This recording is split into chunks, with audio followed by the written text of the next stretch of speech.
Assalamualaikum warahmatullahi wabarakatuh. Salam sejahtera untuk kita semua. Halo Pak Thomas, halo Pak Erik. Halo teman-teman, semoga dalam kondisi sehat selalu. Dalam kondisi pandemi ini, Universitas Ciputra melakukan ujian akhir semester secara online, yaitu dengan presentasi. Dalam presentasi ini ada beberapa teks besar, yaitu yang pertama, konsep Lean Startup Project. Yang kedua adalah SOP, yang ketiga 5 Strategy, yang keempat adalah Blue Ocean Strategy. Jadi di sini saya akan mempresentasikan produk dan solution fit di perusahaan kita itu bagaimana sih, dengan merujuk ke Lean Canvas dan Value Proposition Canvas. Dalam mengetahui problem dan solution dari saya merujuk pada hal dua ini, maka dari itu akan muncul dua masalah, yaitu monitoring sales tidak ada dan toko yang punya letak strategis namun sell-in rendah. Biasanya hal ini terjadi karena toko tidak punya modal. Kan saya, tokonya letaknya strategis namun dia tidak mempunyai barang. Solusinya adalah yang pertama membuat SOP untuk sales, dan yang kedua ini kami melakukan kerjasama dengan toko-toko tersebut untuk mengelola. Jadi kami mempunyai manajemen retail untuk mengelola toko-toko kecil seperti itu. Saya kira problem dan solution ini sudah fit dan bisa dijalankan. Yang kedua, untuk menentukan apakah produk dan market fit dapat ditinjau pada Lean Canvas dan Value Proposition Canvas. Pada gambar dijelaskan kebutuhan market, yaitu store-nya tersistem, pembagian profit jelas. Harga-harga dapat bersaing dengan toko lain. Karena setiap saya melakukan kesepakatan perjanjian dengan outlet, itu biasanya mereka akan, ini harganya bisa bersaing dengan toko sebelah atau tidak. Seperti itu. Dan B2B dalam hal ini adalah organisasi yang ingin mempunyai penghasilan aktif. Maka dari itu, kami mengeluarkan program yaitu bermitra. Karena trading tetap menjadi tren. Kebutuhan manusia tidak akan habis. Dan kebetulan akomodasi kami adalah consumer good. Jadi kita melakukan pengembangan ini, kita akan bekerja sama dengan organisasi. Contohnya, organisasi NU. Mereka punya organisasi tapi mereka tidak ada penghasilan. Akhirnya kita bekerja sama dengan mereka. Mereka punya uang kas, mereka punya sebuah bangunan yang akhirnya bisa diolah menjadi toko. Yang ketiga, solution fit dan scale. Di sini kami dapat mengklaim bahwa solusi yang diajukan sudah sesuai dengan potensi-potensi yang sudah kami miliki. Contohnya, kami bermitra dengan toko-toko yang representatif untuk menjalin kerjasama. Dengan cara ini, kami dapat menjual barang-barang yang kami distribusikan. Ada sekitar 50 prinsipal, akan dengan mudah tercapai, karena tidak perlu lagi mencari supplier-supplier yang cocok. Hal tersebut menyebabkan harga kami dapat bersaing di daerah tersebut.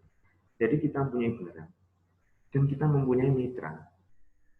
Jadi kita dengan mudah mendistribusikan barang tersebut. Dari sini, maka kami memproyeksikan sesuai pada Lean Canvas yang sudah saya kerjakan kemarin, untuk peningkatan profit hingga 20% itu tidak mustahil. Semoga pada kondisi pandemi ini tetap berjalan normal. Semoga. Ini contoh-contohnya kami sudah mempunyai dari 1 bulan yang lalu kita sudah berjalan mempunyai 3 outlet yang bekerjasama. Dan sekarang sudah buka, mempunyai sistem membership seperti toko-toko MT model. Yang kedua, saya akan menerangkan SOP. Jadi SOP di sini untuk menunjang target yang sudah ditetapkan pada Clean Canvas dan BMC pada awal masuk kuliah. Di sini saya akan memberikan salah satu contoh SOP penerimaan barang. Jadi kegiatannya ada pemberitahuan barang datang dari sopir atau prinsipal. Admin mengecek apakah ada PO. Sopir ekspedisi laporan kepada admin. Dan di sini ada beberapa penanggung jawab, yaitu ada tim ekspedisi, admin umum, kepala gudang, admin nota, dan manajer operasional. Kita mulai dari pertama, pemberitahuan barang datang, yaitu mulai dari ekspedisi, lalu admin mengecek apakah ada PO. Setelah ada PO, kita lanjut ke proses ketiga, yaitu sopir ekspedisi laporan kepada admin. Tapi jika tidak ada PO, ternyata barang dikirim, maka kami biasanya akan mengirim kepada pabrik atau barang akan langsung ditolak. Lalu selanjutnya, sopir menulis identitas di buku barang datang. Kami mempunyai buku barang datang yang isinya adalah sopir setiap datang harus mengisi itu, seperti buku tamu. Lalu selanjutnya, admin mengecek kesesuaian surat jalan dan PO. Jadi kita PO 5, itu dikirim benar 5 atau 10. Karena biasanya sales marketing dari pabrik itu biasanya kita ditambah-tambahin sedikit. Ya mungkin untuk targetan mereka atau apa. Akhirnya kita mengecek apakah sesuai atau tidak. Jika tidak, barang itu. Jika sesuai, maka akan memberitahukan kepada operational manager tentang ada barang datang. Lalu dilanjutkan pemberitahuan kepada kepala gudang. Setelah itu bongkar barang, lalu kepala gudang mengecek kesesuaian barang dengan surat jalan. Jika tidak, maka akan ada kondisi barang rusak atau dead stock atau barang yang kurang dan ada validasi dokumen. Jika tidak ada, maka selanjutnya adalah membuat laporan ke pabrik atau barang ditolak. Jika sudah sesuai surat jalan dan jumlah barang, maka akan langsung dimasukkan ke sistem oleh admin nota. Setelah itu, admin menghasilkan nota dan menyiapkan jadwal bayar. Yang ketiga adalah admin men-CC OM untuk sudah dimasukkan ke sistem, sudah dokumentasi atau belum. Setelah itu, terakhir laporannya adalah berhenti di OM. Ini untuk yang ekspedisi, bagian gudang. Jadi di sini ini adalah ekspedisi, ini adalah SOP yang dilaksanakan untuk kita dan mitra. Tujuannya apa? Ini SOP tentang PO, salah satu SOP tentang PO. Tujuannya adalah membuat PO sesuai dengan kebutuhan toko. Alat yang dibutuhkan adalah komputer, yang terkait adalah PIC pusat dan manajer operasional. Dokumen yang digunakan adalah laporan stok. Jadi pelaksanaannya adalah manajer toko, dalam arti ini adalah mitra, mengecek stok barang yang kurang secara fisik. Yang kedua, manajer toko melakukan pengecekan stok dengan sistem dan melakukan PO berdasarkan sistem. Itu dilakukan otomatis sesuai penjualan. Nomor 3, apabila PO berdasarkan sistem dirasa kurang atau ada barang baru, maka dilampirkan secara manual. Jadi kadang ada barang yang baru yang diminta oleh customer, kita akan selalu mencatat barang yang tidak ada. Jadi itu akan dilampirkan untuk PO. Lalu PO difoto dan dikirim ke grup koordinasi beserta satu stok berformat PDF yang diambil dari sistem tadi. Selanjutnya nomor 3, saya akan menerangkan tentang 5 quarter strategy. Di sini saya meninjau hubungan antara bargaining supplier, bargaining buyer, dan rate of substitute. pada bisnis kami karena kami ada di distributor. Jadi kami tidak perlu khawatir akan suplai barang. Sedangkan bila ditinjau dari segi buyer, harganya sangat tinggi, konsumen dapat berpindah-pindah dengan toko. Dan menurut kami ini agak mengkhawatirkan adalah pola belanja yang berubah menjadi online. Tapi secara logika saya angan-angan itu kita tidak akan membeli sabun kalau orang saya mempunyai target itu di daerah yang dalam masuk pedesaan gitu. Orang tidak akan beli sabun secara online. Jadi kita bisa menjual barang kita dengan aman. Mempertimbangkan kondisi-kondisi tersebut, inovasi kami adalah mengunci toko dalam artian kita memaksa outlet untuk loyal dengan kami dengan cara mengeluarkan program yang kami sudah lama bergerak di bidang retail juga untuk bekerja sama secara full dengan mitra tersebut. Artinya, kita akan membuat toko banyak dengan cara kerjasama dengan kami. Dan semua member yang sudah kami miliki dan member-member yang sudah kami miliki akan kami plotkan dalam toko tersebut. Jadi member saya, kita mempunyai member, kartu member. Itu bisa digunakan untuk toko manapun yang sudah bekerja sama dengan kita. Jadi dia buka pertama, itu langsung mempunyai sekitar 5.000 pembeli loyal dengan menggunakan kartu tersebut karena kita mempunyai kartu tersebut berfungsi untuk poin. Jadi dia akan mengumpulkan poin tersebut. Dan itu bisa dilakukan di toko manapun. Maka di daerah yang jauh dari toko kami, maka akan dengan mudah menjangkau toko mitra kami. Karena sebenarnya mitra itu sama dengan kami. Hanya pada strategi yang pas, ini saya mengambil salah satu divisi kita, yaitu penjualan kosmetik atau toko kosmetik. Kami mempunyai 2 kompetitor yang setara dengan kita, yaitu Dinar dan Esko. Dalam hal ini, Esko, Dinar itu sudah berdiri sudah lama. Dinar adalah leader di bisnis penjualan kosmetik di daerah Blora. Kalau Esko itu hampir bersamaan dengan kita, tapi lebih duluan Esko malah. Setelah saya melakukan pengamatan terhadap pembeli, kami menyimpulkan bahwa pembeli itu sangat suka melihat-lihat dan mencoba kosmetik. Maka dari itu, yang kami jadikan senjata utama untuk bersaing adalah dengan cara melengkapi item yang impor, sehingga kami memiliki kelebihan ini daripada kompetitor lain.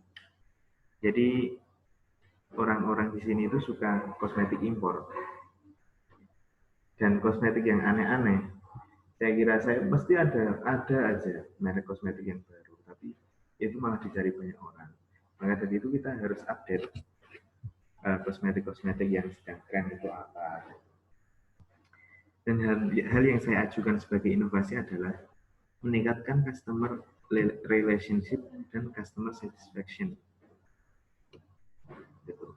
Karena kami sudah melengkapi item, jadi ada pelanggan loyal, maka kami akan tambah menguatkan customer relation.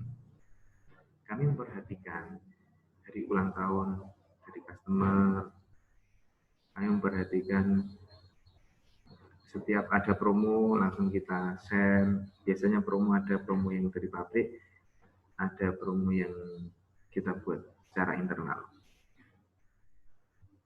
Tapi metode yang inovasi ini sudah saya jalankan dengan memberi ucapan ulang tahun kepada customer.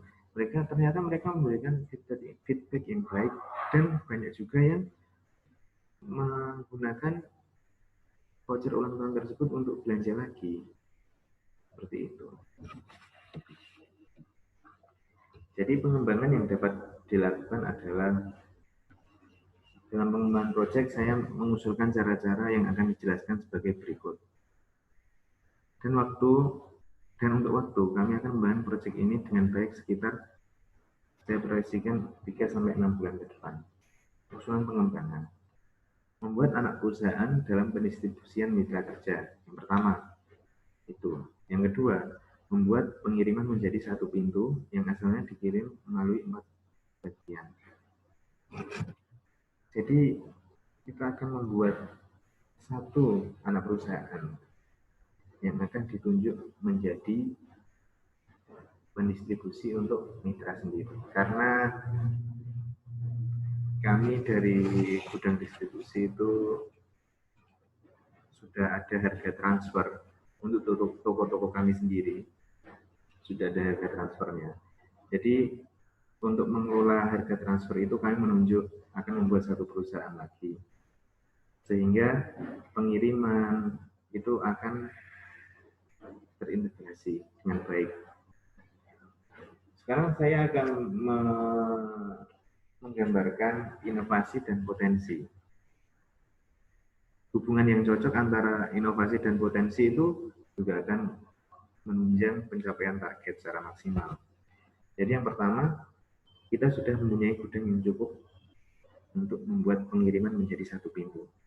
Jadi dari kita mempunyai 4 divisi, yaitu alat tulis, peralatan rumah tangga, kosmetik, dan yang barang kami distribusikan itu nanti dijadikan satu.